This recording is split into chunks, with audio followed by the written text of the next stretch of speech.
Hi guys, it's Hans. Welcome again for a new Journal on Monday video, which I'm starting today with some resin. I'm mixing up the resin just following the instructions that came with the product. This is crystal resin by Bibeo, so I'm mixing 2 parts of resin with 1 part of hardener. And I will be using this to make some resin papers. I did find this technique on Pinterest, which led me to the blog of Ruth Ray, I hope I'm pronouncing this correctly, who explains how to resin up some paper. This is a page from an old book that I've been using to wipe up excess ink, so it has a bit of a color on it. And now I'm just following the instructions she gave, which is to apply the resin on one side using a sponge, turning the page over and then doing the same on the other side. This art channeling page was done with the latest Stampedic Designer Challenge in mind, set by Serinda Jones, which is all about new adventures. And that is exactly the reason why my videos have been not so regular lately. I'm applying some distress ink on the first page of my brand new handmade art journal. If you haven't seen my new journal, you can check it out on my blog. I'm mixing up vintage photo with walnut stain, and now I'm going in with a blue one, which is, I have to check it, which is the peacock feathers distress ink. So, as I was saying, new adventures. We are currently building the stables for our horses in our garden. This is something we work on every weekend, so it gives you an idea of my physical condition on Monday morning. It leaves me completely wrecked. And that's why my Journal on Monday videos have been so irregular lately. I'm adding a bit of some splatters of water to make the ink move a bit and add some stains, adding a bit more water and then trying it all again. I set the resin paper aside because it needs quite some hours to dry. Going back in with the same colors to add a bit more of depth.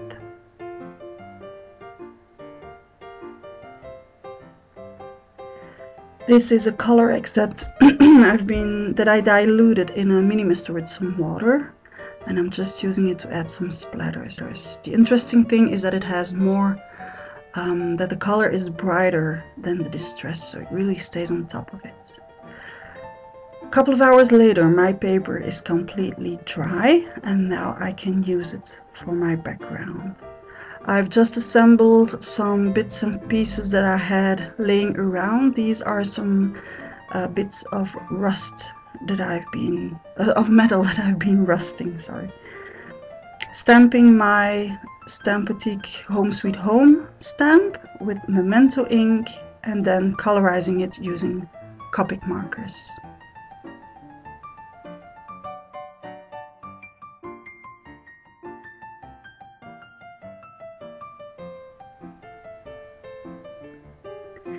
Now, though I'm colorizing with Copic markers, I still want to keep this all toned down. I want to have the same vintage look on my colorized little house that I will have on the rest of my page that has been colorized using distress ink. To do so, I go in with my colors first. I'm using 2 different shades of the same blue here, and when that's done, I'm going in with a very light beige. Distress inks all have a brown shade to it. Even the brightest color, if you sprinkle water on it, you see the browner shade coming through. And I want to obtain the same thing here using my Copic markers.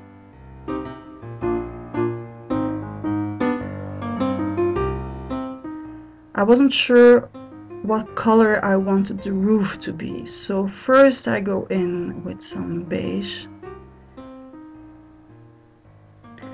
And then I change my mind and go in with some red. And you'll see that in the end it will be something different.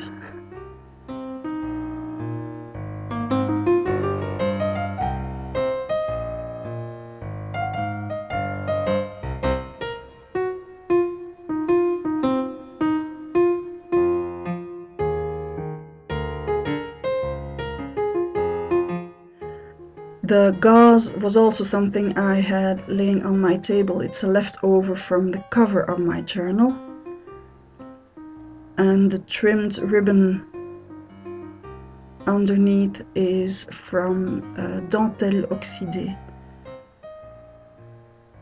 Stamping with sepia archival ink to add a bit of interest to the background.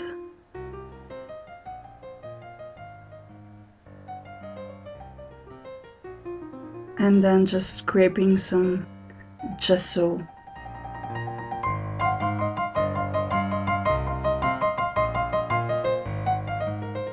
This journal is once again made of heavy watercolor paper, but it's a lighter watercolor paper than I used in my previous journal because I thought it to be too thick.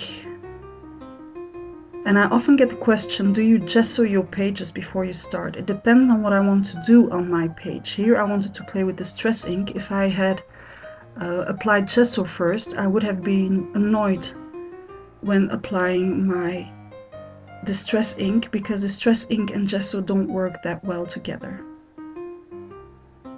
First I thought to glue down the paper directly in the gesso, but it was already half dried, so I had to use some glue, and in this case I'm using decoupage glue.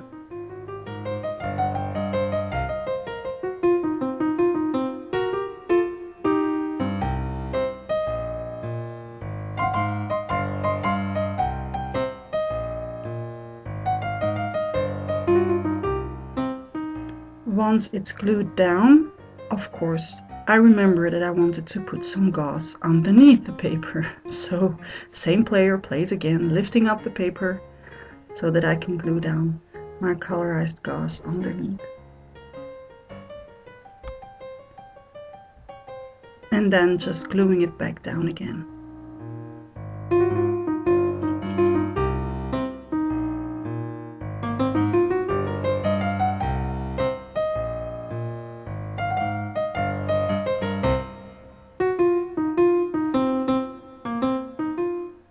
I'm simply gluing the gauze in place as I know that I will be adding some sewing to my page and the white dots will disappear and dry. So this is after the sewing. I'm pulling the thread from the back to the front, placing a little knot, and that's it. This will also add an interesting texture to my next page in my art journal. So this is a win-win situation. This new art journal I made was done using Coptic binding. You can find a whole bunch of tutorials if you Google it. And I wanted to do a Coptic binded art journal because these are the only one you can put down completely flat when you open them. Adding more distress ink to my little house so that it works with the rest of my page.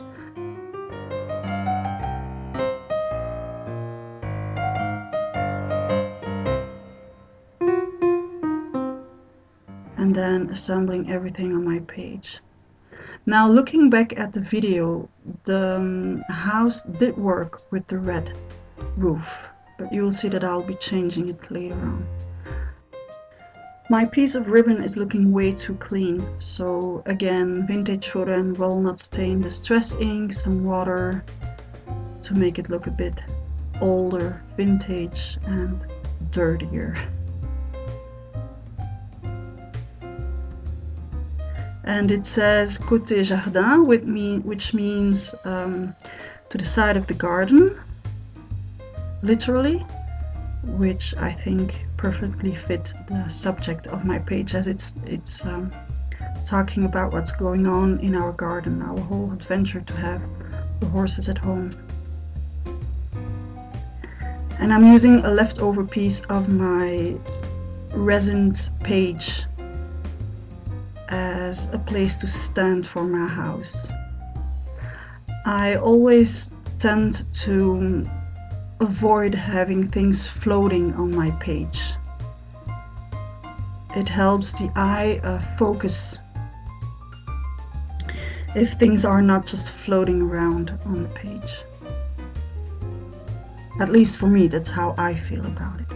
And then adding the roof. Now, like I said, looking at this in this video, it does work together, but in real life, to me, it didn't. So I will be changing that afterwards. Just assembling everything, placing these three metallic, I don't know how you call them, because they have little teeth on the back side to fold around the paper. Now I'm first making sure they're completely down on the paper, even using an eraser to push the paper all the way down these little teeth.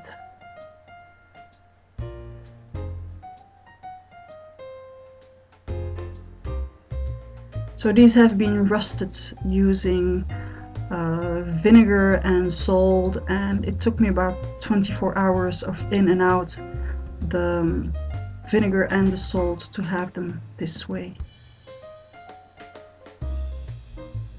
So I used a plier to get the teeth down to make it flat on the back side too.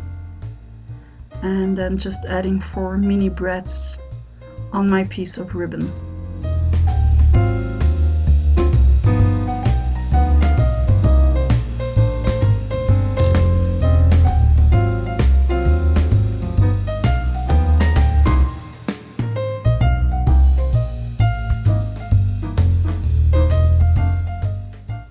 Again, using a plier to make them completely flat.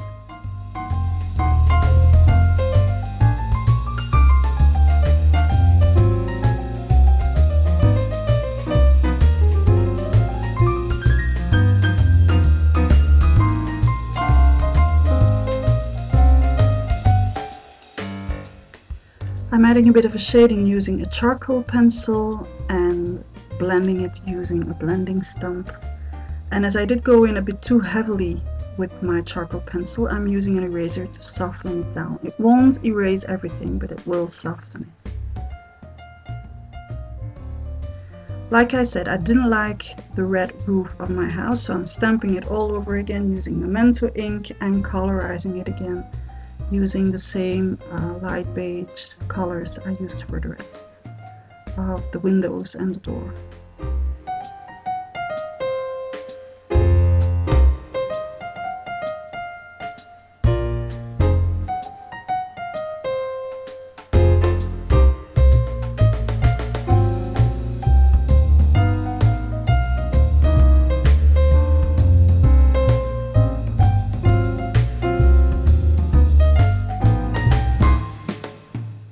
Adding a bit of Distress ink, Black Soot and Vintage Photo, and then just gluing it down where I glued the first one.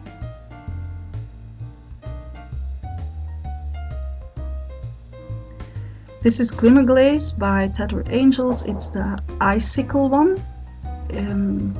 Basically it's a clear glaze and it adds a nice finished touch to the house, and it also makes the Distress ink that I did put on top of the Copics pop out even more.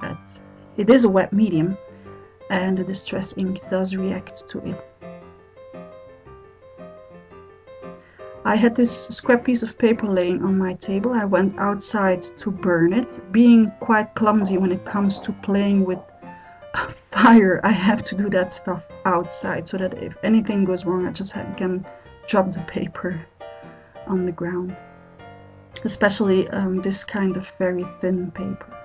So I glued it down using decoupage glue, and now I'm adding a bit of stamping with black archival ink. And of course I had to stamp my B backwards.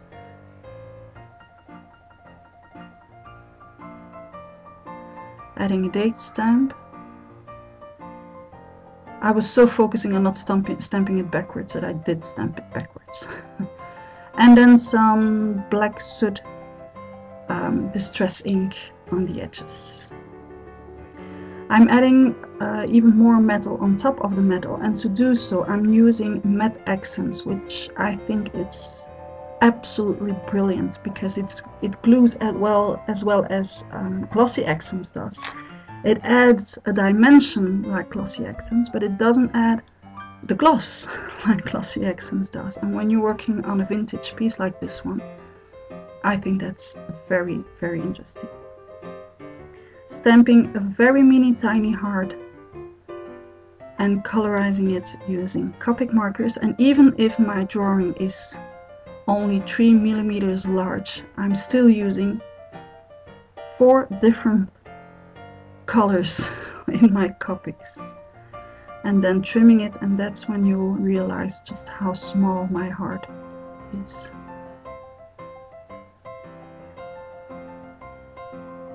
Can barely see it. Now, where to put it? There. Gluing it down. And after gluing it down, I'm adding just a tiny drop of glimmer glaze again. I hope you liked today's video. You'll find all product information on my blog. See you back next time.